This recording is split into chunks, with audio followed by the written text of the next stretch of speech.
حضرت ابو ہریرہ رضی اللہ عنہ بیان کرتے ہیں کہ رسول اللہ صلی اللہ علیہ وآلہ وسلم نے فرمایا، 7 مہلک چیزوں سے اجتناب کرو۔ انہوں نے عرض کیا، اے اللہ کے رسول صلی اللہ علیہ وآلہ وسلم، وہ کیا ہیں؟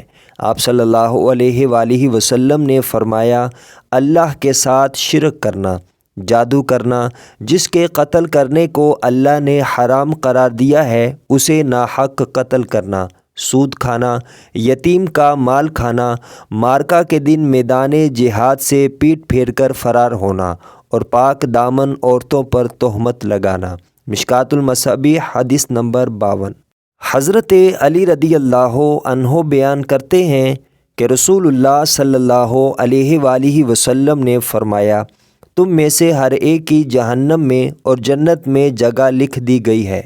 انہوں نے عرض کیا، اللہ کے رسول صلی اللہ علیہ وآلہ وسلم، کیا پھر ہم اپنے نوشتہ تقدیر پر بھروسہ کر لیں اور عمل کرنا چھوڑ دیں؟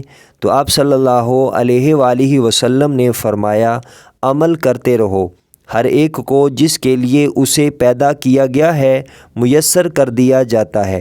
جو شخص سعادت مندوں میں سے ہوگا تو اس کے لیے اہل سعادت کے عمل آسان کر دیے جائیں گے، اور جو شخص بد نصیبوں میں سے ہوا تو اس کے لیے بد نصیبی والے عمل آسان کر دیے جائیں گے۔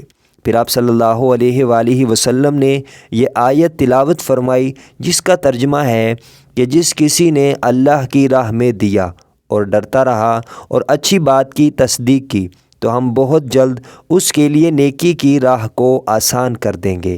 مشکوٰۃ المصابیح حدیث نمبر 85۔